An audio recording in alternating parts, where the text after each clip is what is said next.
Alright, so let's begin with next question, question number 21. Two rings of the same radius and mass are placed such that their centers are at a common point and their planes are perpendicular to each other. The moment of inertia of the system about an axis passing through the center and perpendicular to the plane of one of the rings. Yes. तो ऐसा है, हमारे पास मान लो ये एक ring है और we have one more ring, something like this. तो let me first draw this ring. ये एक रिंग ऐसा है और दूसरा रिंग जो है वो इस रिंग को परपेंडिकुलर है. So it is more or less like this. ऐसा है. ओके, थोड़ा इमेजिनेशन बढ़ाना पड़ेगा because otherwise you will not understand anything. तो ये दो रिंग है, एक रिंग और दूसरा रिंग दोनों परपेंडिकुलर है एक दूसरे को, राइट. तो दोनों का सेंटर कॉमन है. इस सेंटर से एक एक्सिस पास हो रहा है. So there is a axis which is passing through this centre and the ring is rotating about this center. तो first thing you need to understand is कि ये जो दो रिंग का सिस्टम है, इस दो रिंग के सिस्टम में for the ring in the black colour, ring number 1, okay, इस रिंग नंबर 1 को मैं ऐसा दिखा रहा हूं. तो ये रिंग नंबर 1 जो है उसके लिए एक्सिस ऑफ रोटेशन जो है वो परपेंडिकुलर टू इट्स प्लेन है. तो for ring number 1 moment of inertia will be mr square. क्यों? क्योंकि रिंग नंबर 1 के लिए axis of rotation is perpendicular to its plane passing through centre. Ring number 2 के लिए axis of rotation is like this, मतलब about diameter. तो ring number 2 के लिए the ring number 2 is rotating about diameter. और about diameter हमने देखा था, we unfortunately we don't have that much of time to go and revise everything again and again. तो by perpendicular axis theorem हमने ये mr square by 2 ये हमने derive किया है. ओके, मैं एक टेबल भी शेयर कर दूंगा, उसमें अलग अलग ऑब्जेक्ट का moment of inertia via different different axis वो सब उसमें मेंशन रहेगा. तो you need to understand this, that moment of inertia of the ring about center perpendicular to its plane mr square. Moment of inertia of ring about its diameter is mr square by 2. So total moment of inertia will be I plus id, क्योंकि ring 1 का और ring 2 का. तो ये ring 1 का है और ये रिंग 2 का है. तो रिंग 1 और रिंग 2 का मोमेंट ऑफ इनर्शिया, क्योंकि टोटल मोमेंट ऑफ इनर्शिया पूछा है ऑफ द सिस्टम, तो दोनों को हम ऐड करेंगे. तो it will be mr square plus mr square by 2. एक में हाफ ऐड किया तो 3/2 आता है mr square, option number C. तो this is the level of questions for CET. It's a simple thing. दो रिंग्स है, एक अबाउट डायमीटर रोटेट हो रहा है, एक about centre perpendicular to its plane rotate हो रहा है. टोटल मोमेंट ऑफ इनर्शिया जो है it is just simply addition. Next question, the radius of gyration of a circular disc. अभी आपको पता होना चाहिए सर्कुलर डिस्क के लिए रेडियस ऑफ gyration क्या होता है. About a tangential axis in the plane of the disc.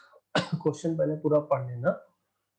And of circular ring of the same radii about tangential axis in the plane of the ring. ऐसा है, हमारे पास एक circular disc है. So this is kind of a circular disc. I will make it little flatter तो ज्यादा easily समझेगा. So this is a disc more or less, a flat disc, good enough. So this is a disc और हमारे पास एक ring है. Okay, दोनों ही case में मोमेंट ऑफ इनर्शिया का रेशो, रेडियस ऑफ गायरेशन का रेशो पूछा है about and tangential axis in the plane. अभी टेंजेंट जो है वो ऐसा भी हो सकता है but this is perpendicular to the plane, और टेंजेंट जो है वो ऐसा भी हो सकता है which is in the plane of the disc. ये डिस्क के प्लेन में है और ये रिंग के प्लेन में है, right. Now what we know is, normally हमको पता होता है what is moment of inertia about an axis passing through center perpendicular to the plane। दोनों केस में नॉर्मली हमको ये पता होता है normally, right. In some cases you may also remember what is the moment of inertia about diameter in some cases if you remember। अगर वो याद है तो फिर इजी काम हो गया। अगर आपको याद है what is moment of inertia about diameter, तो फिर बाद में हम लोग पैरेलल एक्सिस थ्योरम लगा लेंगे। अगर आपको डायमीटर के अबाउट याद नहीं है तो पहले आपको परपेंडिकुलर एक्सिस थ्योरम अप्लाई करके फाइंड करना पड़ेगा। तो for a disc moment of inertia about diameter ID, ये पॉइंट ओ मान लेता हूं मैं, तो ये आई ओ हो गया फॉर अ डिस्क, और ये आई ओ हो गया फॉर अ रिंग, ये आईडी हो गया फॉर अ रिंग। तो पहले मैं अबाउट डायमीटर, ये डिस्क है sorry, about diameter for disc निकाल लेता हूं। पता होगा तो गुड, नहीं पता होगा तो फिर फाइंड करो। सो इफ यू रिमेंबर,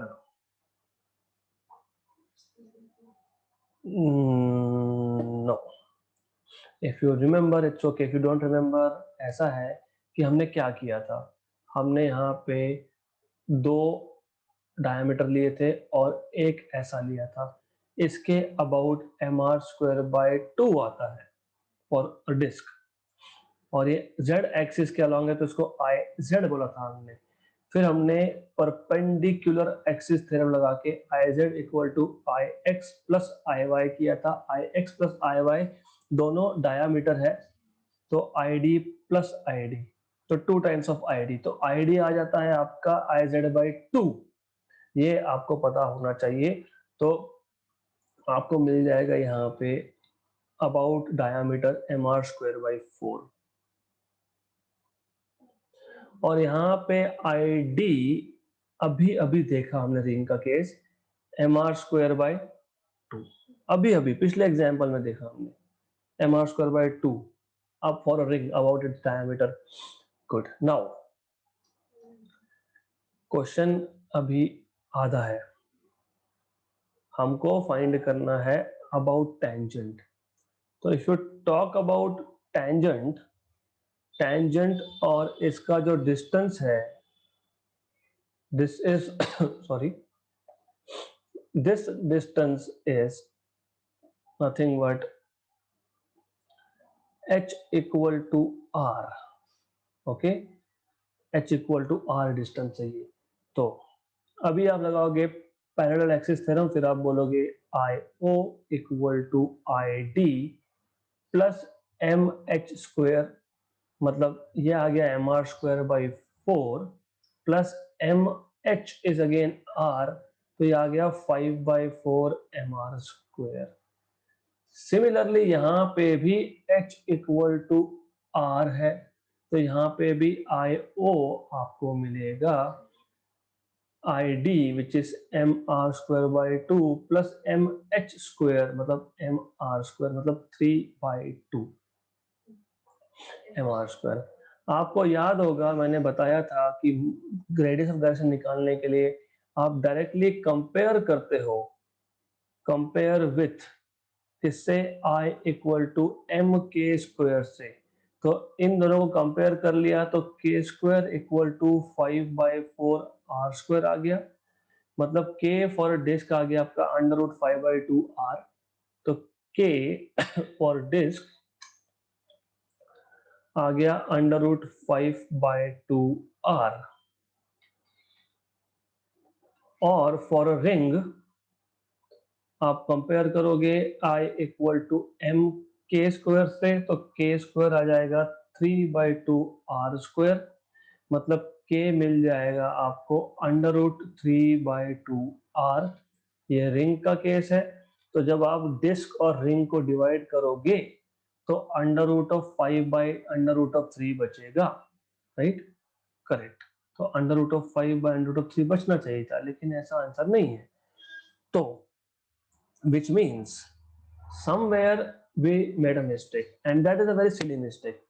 कहाँ पे हुई मिस्टेक? हुई यहाँ पे, जब रूट ले रहे हो तो √3/2 है, तो 2 का भी रूट है, right? Now you will get correct answer because k disk is √5/2r upon k ring is √3/2r।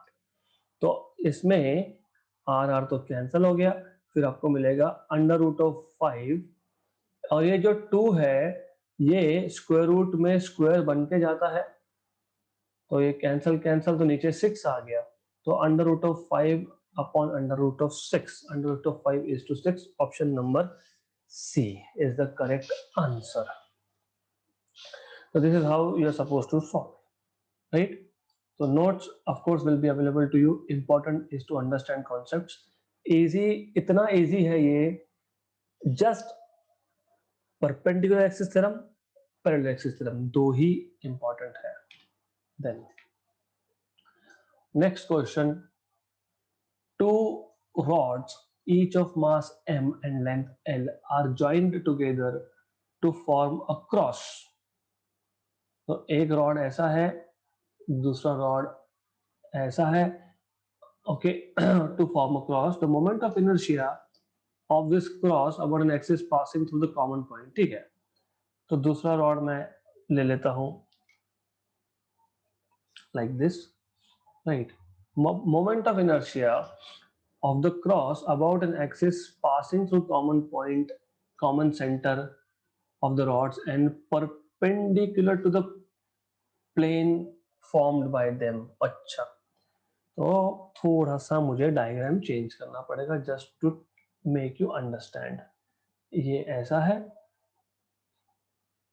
ये ऐसा है, और एक्सिस ऑफ रोटेशन जो है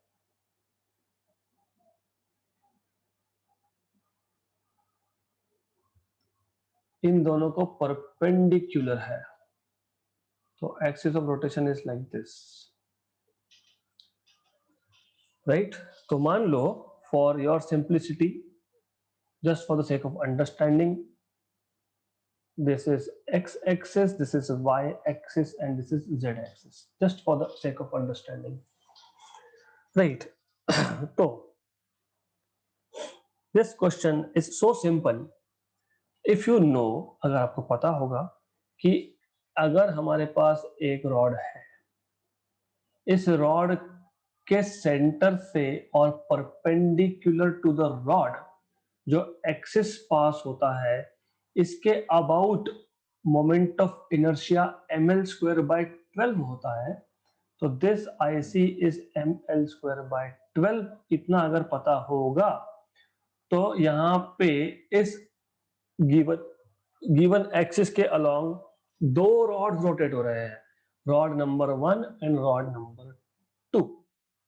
तो it is so simple that total moment of inertia is moment of inertia of rod 1 plus moment of inertia of rod 2, तो ml²/6 आएगा। Simple है, क्योंकि दोनों रॉड्स आइडेंटिकल थे, मास m था, लेंथ l था दोनों का, तो पहले का ml²/12, दूसरे का ml²/12, तो 2 टाइम्स ऑफ ml²/12 मतलब ml²/6, option number B. so easy was the question, extremely simple question था ये, there was nothing in this question at all।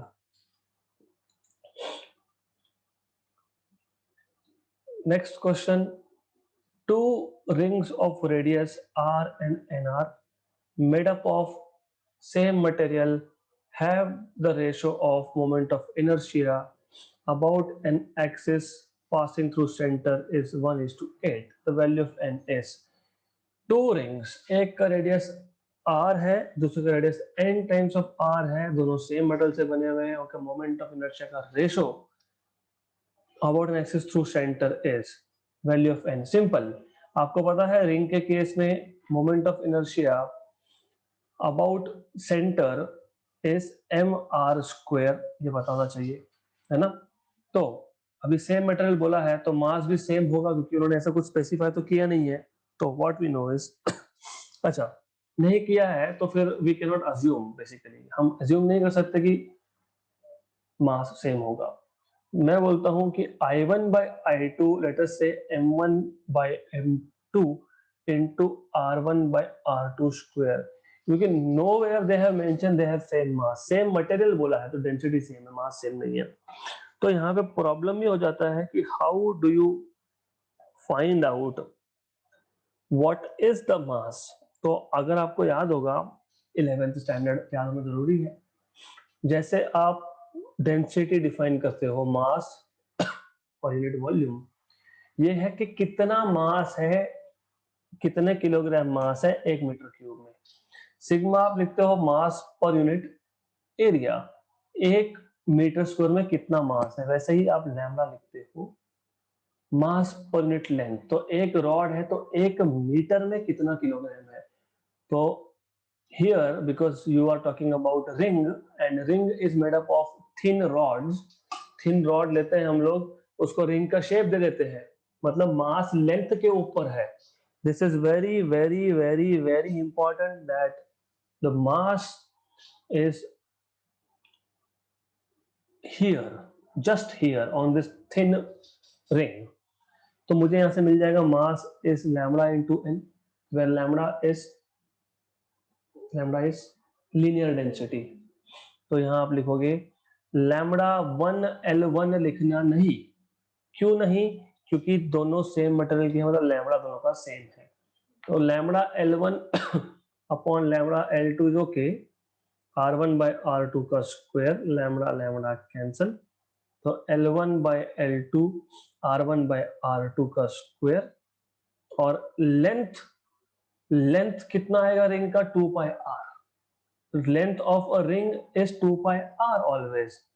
तो ये आपको मिल गया I1 by I2, length 1 is 2 pi R1 and length 2 is 2 pi R2, right. गलत, कैसे गलत?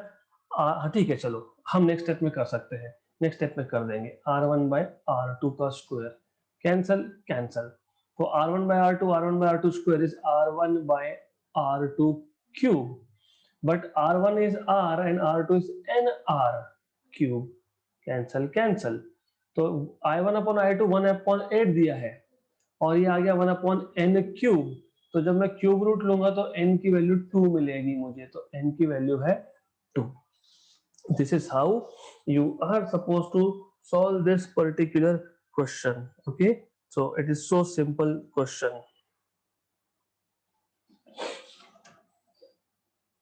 Next question, 25th. The moment of inertia of a thin rod of mass capital M and length capital L about an axis perpendicular to the rod at a distance L/4 from one end is, ये हमने पहले भी solve किया है, मैं फिर बता देता हूँ, मतलब पहले सिर्फ डिस्टेंस अलग था। What you have is moment of inertia of a thin rod of mass M, length L about an axis perpendicular to the rod at a distance of L/4 from one end। सबसे पहले आपको पता होना चाहिए that you already know this moment of inertia about this red colored axis ml²/12। Okay, by the way ये distance L/2 है, ये distance भी L/2 है, होना चाहिए, दिख नहीं रहा होगा तो थोड़ा सा मैं एक्सिस को शिफ्ट कर देता हूं। फिर L/4 मतलब एग्जैक्टली हाफ का हाफ, हाफ का हाफ, तो this is L/4 over here. तो ये डिस्टेंस L/4 और ये डिस्टेंस L/4, राइट। तो I am not really interested in any other distance but this, तो मुझे इसकी जरूरत नहीं है, मुझे इसकी भी जरूरत नहीं है। हम लोगों को क्या पता है, दिस पॉइंट इज C और IC हमको पता है ml²/12, और this over here is O which is m हमको फाइंड करना है बेसिकली, ठीक है, तो वो मैं फाइंड करके बता देता हूँ। तो h या distance between two parallel axis is l/2, क्योंकि एक एंड से डिस्टेंस l/4, तो हाँ ये भी l/4 आएगा एनीवेज, क्योंकि l/4 plus l/4 should give you l/2, ये पता होना चाहिए आपको। तो h is l/4, तो moment of inertia about point O is moment of inertia about c plus mh square, principle of parallel axis theorem. IC is ml square by 12 and h is l/4 का square, तो ये मिल जाएगा आपको ml square by 12 plus ml square by 16। तो what you can do is ml square common, 16 plus 12 upon 16 into 12, तो ml square 28 upon 16 into 12, 4 the 7 सा, तो ये आ गया 7 ml square by 48, option number D. This is how you can solve this particular question. This is a simple question. By the way, distances immediately आने चाहिए। l/4 एक side से मतलब सेंटर से l/4 वापस, तो क्योंकि l/4 plus l/4 will give you l/2। दूसरा आपको बेसिक्स पता होगा तो ही होगा सॉल्व, नहीं तो नहीं हो सकता है solve. Next question, a particle performs uniform circular motion with an angular momentum L. If frequency of the particle's motion is doubled and its kinetic energy is halved, the angular momentum becomes। तो सबसे पहले आपको पता होना चाहिए that kinetic energy is half what? L omega. ये कहां से आया, ये कैसे आता है? Rotational kinetic energy is half I omega square. हमको इंफॉर्मेशन किसकी दी है, एक तो फ्रीक्वेंसी, काइनेटिक एनर्जी और एंगुलर मोमेंटम पूछा है। तो फ्रीक्वेंसी तो है, एनर्जी है, एंगुलर मोमेंटम नहीं है और एक्स्ट्रा आई बैठा हुआ है, तो क्या करेंगे, I will write this as half I omega into omega, omega square को स्प्लिट कर दिया, but I omega is angular momentum, तो L is equal to 2E by omega, मतलब L is proportional to E by omega. अभी आपको क्या बोला है कि हमको एंगुलर मोमेंटम फाइंड करना है सेकंड केस में, तो L2 by L1 is equal to E2 by E1 omega 1 by omega 2। आपको बोला है काइनेटिक एनर्जी को आपने हाफ किया था और फ्रीक्वेंसी को डबल किया था। फ्रीक्वेंसी को डबल करना मतलब ओमेगा को डबल करना होता है, फ्रीक्वेंसी को आपने डबल किया था, तो L2 by L1 E2 by E1 is half, omega 1 by omega 2 is half, तो 1 by 4, तो L2 is L1 by 4, option number D। So this is how you can solve this particular question। बहुत simple है, extremely simple question। Next, if the angular momentum of any rotating body increases by 200%, अभी देखो 200% से increase का मतलब क्या होता है, मेरे पास अगर 100 रुपीज है और 200 से इंक्रीज हुआ है मेरा 200% से, तो मेरे पास 300 आ गए, because I have seen people doing what, क्या बढ़ रहा है, एंगुलर मोमेंटम L1, इनिशियल था L1, फाइनल है L2, L2 क्या हो रहा है, L1 प्लस 200% ऑफ L1, है ना, मतलब 2 टाइम्स ऑफ L1। मेरे पास 1 रुपया था, अब मेरे पास 200% का ग्रोथ है, इंक्रीज है, मतलब 1 रुपीज प्लस 2 रुपीज, तो पहले लेंथ अगर 1 मीटर था और 200% से बढ़ गया, मतलब अभी 1 मीटर प्लस 2 मीटर, है ना, तो नहीं समझ में आया तो L2 equal to L1 plus 200% of L1, फिर आप बोलो L2 equal to L1 plus 2L1, तो 3L1, तो आपको L2/L1 मिल जाएगा 3 in short. Increase in kinetic energy, okay, अभी हमने देखा kinetic energy is half L omega, और ओमेगा कांस्टेंट है ऐसा अज्यूम करना पड़ेगा हम लोगों को। तो how do you find out increase in kinetic energy? Final value minus initial value upon initial value into 100, right? By the way, so you can say half L2 omega 2 minus half L1 omega 1, पर omega तो same है, half L1 omega. ये भी करने से better I will give you trick. आप बोलो कि ओमेगा कांस्टेंट ही है ना, तो E is proportional to L directly, तो मैं लिख सकता हूं यहाँ पे L2 minus L1 upon L1 multiplied by 100, मतलब L2/L1 minus L1/L1, L2/L1 is L2/L1 is 3, okay okay, right? हाँ, तो 3 minus 1 into 100, that is 200%. Option number C. Now, this is not correct. कहाँ गलती हुई ये आपको सोचना पड़ेगा।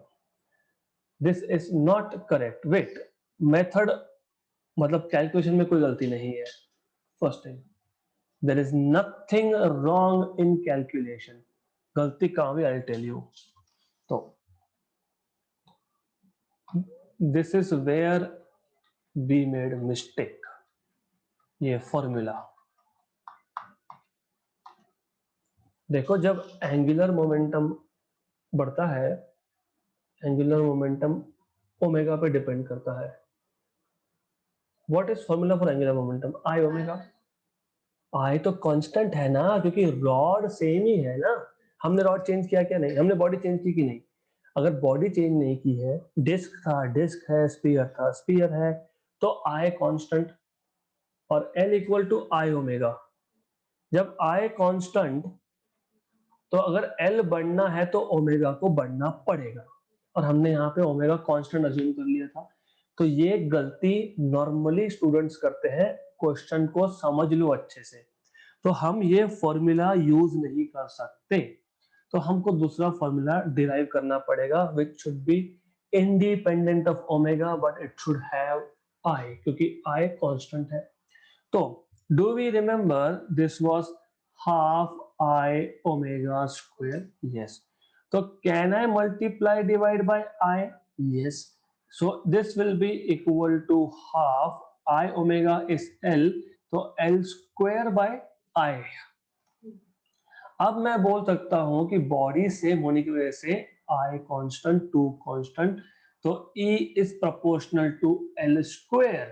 तो अब मैं बोल सकता हूं कि delta E is E2 minus E1 upon E1, या फिर डायरेक्टली मैं लिखूंगा E2 by E1 minus 1 into 100, right? Good. But E2 by E1 is L2 by L1 का स्क्वायर माइनस 1 इंटू 100, तो ये आ जाएगा आपका L2 by L1 3 है, तो 3 स्क्वायर माइनस 1 इंटू 100, मतलब 9 minus 1 8, 800% increase in the kinetic energy. This is correct. तो जो पहला हमने लिया था, ओमेगा को कांस्टेंट बना दिया था, वैसा नहीं करना, क्योंकि मोमेंटम, एंगुलर मोमेंटम को अगर बढ़ना है और अगर बॉडी सेम है, आई कांस्टेंट है, तो ओमेगा बढ़ेगा तो ही एल बढ़ सकता है। Next question is simple and easy and good. Around disc of moment of inertia I2 about its axis perpendicular to its plane and passing through its center is placed over another disk of moment of inertia I1 rotating with angular velocity omega about the same axis. The final angular velocity of the combination of the disk will be, मतलब ऐसा है, हमारे पास ये एक disc है और ये disc जो है ये रोटेट हो रहा है about some axis like this. इसका I2 है मोमेंट ऑफ इनर्शिया, तो moment of inertia is I2। हमारे पास एक दूसरा डिस्क है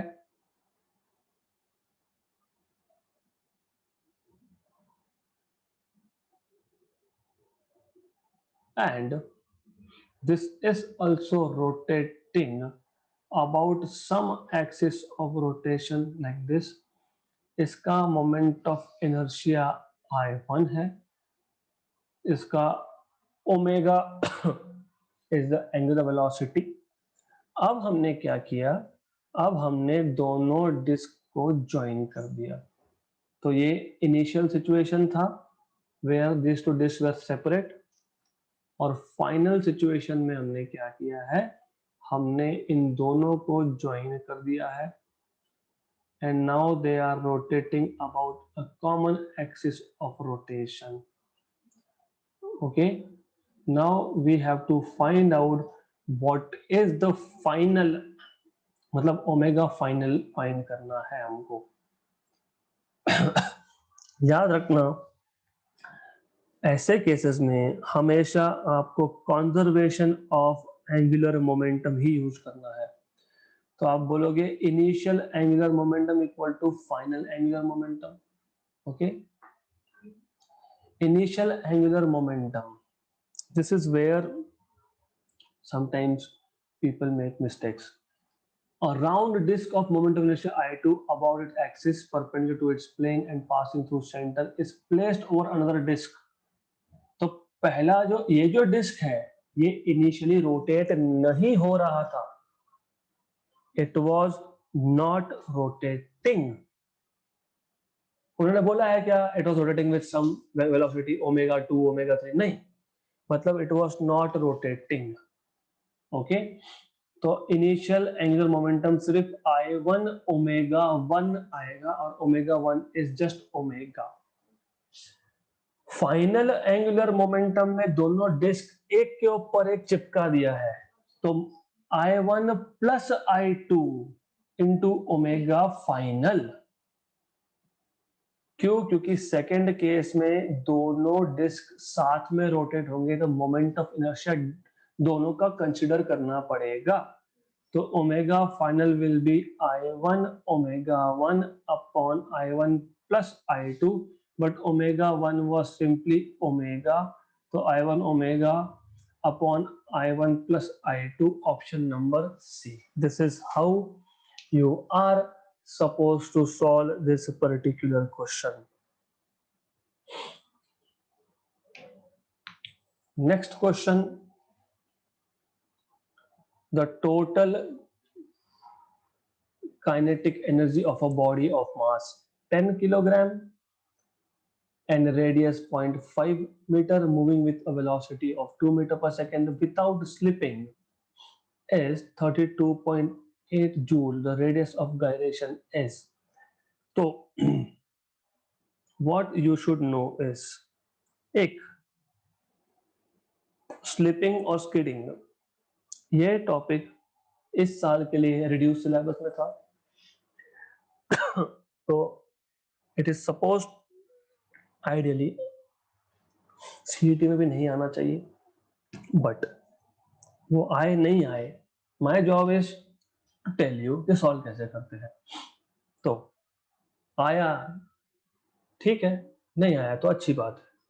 now you have horizontal surface, on this you have a body something like this which is moving without slipping। Without slipping का मतलब होता है कि फ्रिक्शन है, और जब फ्रिक्शन होता है तो बॉडी दो टाइप ऑफ मोशन परफॉर्म करता है। अगर बॉडी इनिशियली यहाँ पे है, after some times it has moved here, तो it has performed two motions, one is linear motion translation, other is rotational motion. तो यहाँ पे टोटल काइनेटिक एनर्जी आता है ट्रांसलेशन से प्लस रोटेशन से। ट्रांसलेशन होता है हाफ mv स्क्वायर, रोटेशन होता है हाफ I ओमेगा स्क्वायर। ये आ जाएगा half mv square plus half I is mk square. By definition omega is v by r, तो v square by r square. तो यहाँ से आप हाफ और दो जगह पे मास सेम लिखो, छोटा तो छोटा ही लिखो। तो from both terms you can find out, you can take out mv square by 2 common, 1 plus k square by r square। तो जब body rotational plus translation motion perform कर रहा है तो ये आता है उसका टोटल एनर्जी का इक्वेशन। अभी हमको टोटल एनर्जी कितना दिया है 32.8 जूल, मास कितना दिया है 10, रेडियस ठीक है 5 और वेलोसिटी 2, तो 2 स्क्वायर 1 प्लस के स्क्वायर, तो फाइंड ही करना है कि अपॉन आर वाज 0.5, मतलब 25 into 10 power minus 2।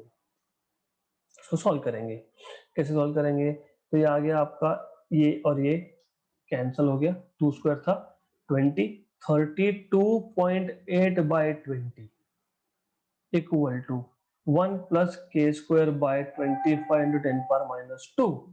You have to solve this, और ये solve करना is not a big challenge। क्यों? क्योंकि मैं इसको लिख सकता हूँ 32.8 by 20 minus 1 equal to k square upon 25 into 10 power minus 2। तो मैं फाइनल कैलकुलेशन यहाँ पे कर रहा हूँ। Just a minute, let me make some space।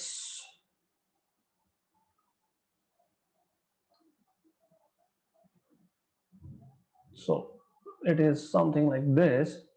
This is 32.8 minus 20, 12.8 by 20 equal to k square upon 25 into 10 power minus 2।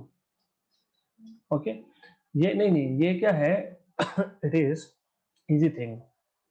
ये आ गया आपका 6.4 और नीचे आ गया आपका 10, 10 ऊपर जाएगा है ना, तो 10 पर -1 हो जाएगा। तो what you can do is, in short I will tell you, 6.4 by 10, तो मैं इसको लिखता हूँ 64 इंटू 10 पावर -1 और नीचे से और एक 10 आया है तो -2 into 25 into 10 power -2 equal to k square. तो ये आ गया आपका 64 into 25 into 10 power -4 equal to k square. Root ले लो, k इक्वल टू 64 का 8, इसका 5, इसका 10 पावर -2, तो 40 into 10 power -2 is 0.4 metre. Option number D, 0.4 metre, ये आपको पता होना चाहिए। This is how you can solve this particular question. Next, the moment of inertia of a body about the given axis is 1.2 kg meter square. Initially the body is at rest. In order to produce a rotational kinetic energy of 1500 joule, an angular acceleration of 25 radian per second square must be applied about the axis for a duration of, very good question। तो basically आपको time find करना है।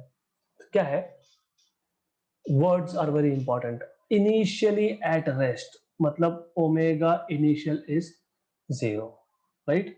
Okay, हमको 0 से, पहले rest पे था, 0 से हमको एक पर्टिकुलर वैल्यू तक ले जाना है, क्योंकि एक्सेलेरेशन है ना, तो एंगुलर स्पीड बढ़ रहा है, ऐसा मैं बोल रहा हूँ। इनिशियली बॉडी रेस्ट पे था, correct.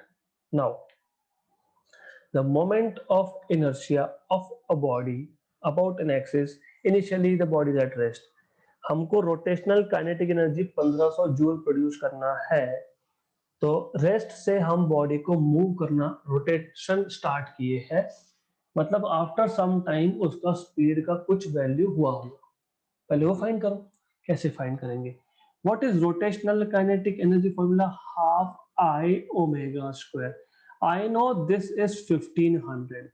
I know this is 1.2. तो मुझे यहाँ से ओमेगा फाइनल मिल जाएगा. तो ये आपका आएगा, मैं सिंप्लीफाई कर देता हूँ, 0.6. तो ये आपका आ जाएगा 1500/6 into 10⁻⁻1 equal to omega square. ये आ गया 3, ये आ गया आपका 500, है ना. तो ओमेगा स्क्वायर आपका आ गया बेसिकली 5000/3. 2, यस. तो फिर ये आ जाएगा यहाँ पे 2. ठीक है, मतलब in short what I can do is instead I will write here as 2 and 5 and again 250. तो omega square will be 2500. तो omega will be 50. Omega final मिल गया आपको. हमको पता है क्या, final velocity equal to initial velocity plus AT मतलब अल्फा टी. ये तो पता ही है हमको. Omega final 50, omega initial 0, alpha की वैल्यू 25 और टी तो फाइंड करना है. तो 50/25 इक्वल टू टी. तो टी इक्वल टू 2 सेकेंड. तो जीरो काइनेटिक एनर्जी से, क्यों जीरो काइनेटिक एनर्जी? क्योंकि omega initial was 0 and kinetic energy is I omega square.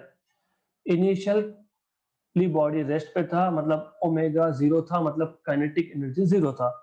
अब हम बॉडी को रोटेट करवाना स्टार्ट कर रहे हैं. हमको 0 से 1500 जूल तक का एनर्जी चाहिए.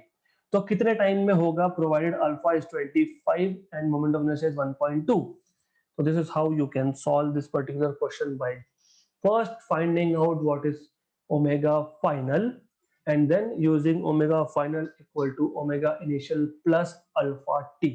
This is how you can solve this particular type of question. Right? Okay, so we will stop here for the day because we have decided not to do more than 10 questions a day. फिर अगर हमको थोड़ा सा lectures double हो जाएंगे, अब जहां पे 40 डेज में हम लोगों को कंप्लीट करना था, क्योंकि हर एक चैप्टर को मैंने 2-2 लेक्चर दिए थे, मतलब एक दिन में 20 क्वेश्चन होने चाहिए थे. हम एक दिन में 10 ले रहे हैं, मतलब अब 4-4 लेक्चर लगेंगे हमको एक चैप्टर के लिए. तो 16/4 का हम लोगों को रफली 64 लेक्चर्स लगने वाले हैं, रफली. So it's okay to spend more time instead of rushing. So we'll stop here for the day.